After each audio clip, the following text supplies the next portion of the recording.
कांकेर के भाइयों बहनों मुझे बताइए, ये हमारी चोरी किया हुआ पैसा वापस आना चाहिए कि नहीं आना चाहिए? ये काला धन वापस आना चाहिए? ये चोर लुटेरों से एक एक रुपया वापस लेना चाहिए? इस रुपयों पर जनता का अधिकार है कि नहीं है? ये रुपया जनता के काम आना चाहिए? अरे एक बार ये जो चोर लुटेरों के पैसे विदेशी बैंकों में जमा है ना, उतने भी हम रुपये ले आए ना, तो भी हिंदुस्तान के एक एक गरीब आदमी को मुफ्त में 15-20 लाख रुपए यूं ही मिल जाएगा। कितने रुपये? ये हमारे एमपी साहब कह रहे थे रेलवे लाइन, ये काला धन वापिस आ जाए, जहां चाहो वहां रेलवे कर सकते हो। ये लूट चलाई है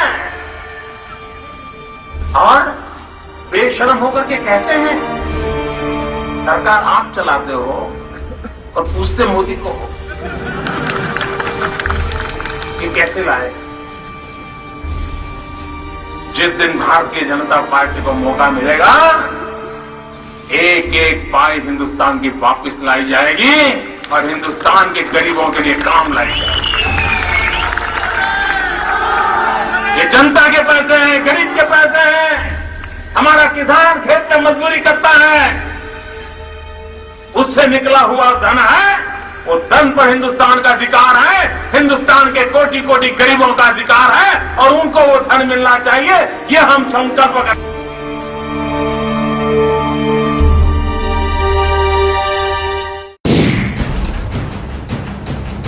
15 लाख रुपए अकाउंट में क्यों नहीं आ रहे?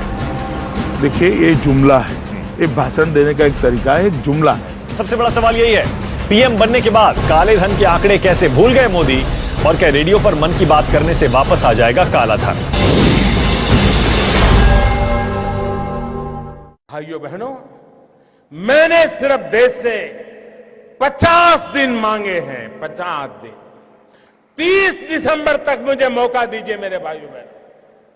अगर 30 दिसंबर के बाद कोई मेरी कमी रह जाए, कोई मेरी गलती निकल जाए, कोई मेरा गलत इरादा निकल जाए, आप जिस चौराहे में मुझे खड़ा करेंगे, मैं खड़ा होकर के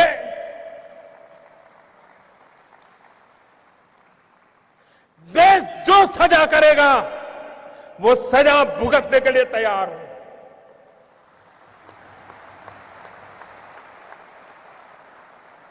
sir, my question is about black money.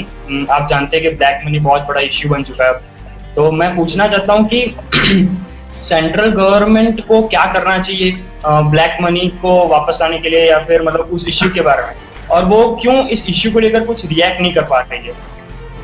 हमने एक बार गुजरात के अंदर पब्लिक वोटिंग करवाया था, चौराहे पर खड़े रह करके। अखबारों में काला धन का विषय इतना नहीं चल रहा था, लेकिन हमने उठाया था। 98% लोगों ने काला धन वापस लाने के लिए समर्थन किया था। मैं हैरान हूं, दिल्ली में बैठी हुई सरकार काले धन की बात आते ही क्यों डर जाती है, क्यों झगड़ने पड़ जाती है, क्यों उसको रोकने की कोशिश करती है। इसके कोई कारण समझ नहीं आते हैं।